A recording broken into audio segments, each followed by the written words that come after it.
sa lagay ng ating panahon ngayong umaga po ng November 1, 2023 na kung saan sa ngayon po ay bahagyang umangat ang shear line at ito po ay nasa silangan na ng Calabarzon at posibleng aangat pa po yan pataas at unti-unti po namawala sa darating po na weekend.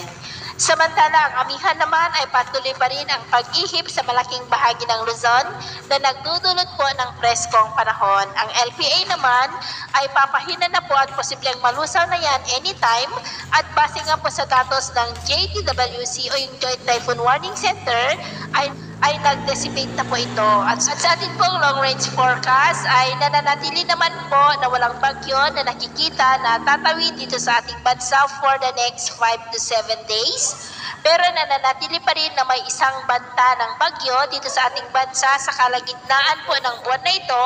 at ang development po nito ang ating babantayan kung matutuloy po yan o hindi.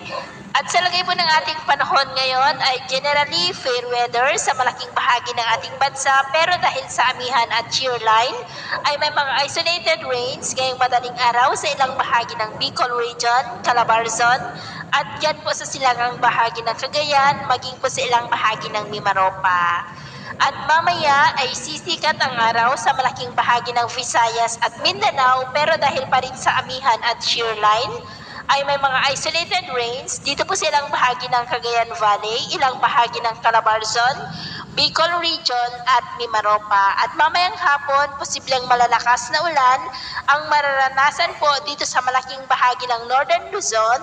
ilang bahagi ng Central Luzon at yan po sa may Southern Luzon, sa Visayas at Mindanao ay may mga isolated rains lamang pero mga mahihina lamang po at panandalian. Kaya kung lalabas po tayo sa ating mga tahanan, ay galiin po natin lagi ang magdala ng kahit anong palangga natin sa init ng araw at protection na rin po sa mga biglaang buhos ng ulan. At sa atin naman pong mga baybayin,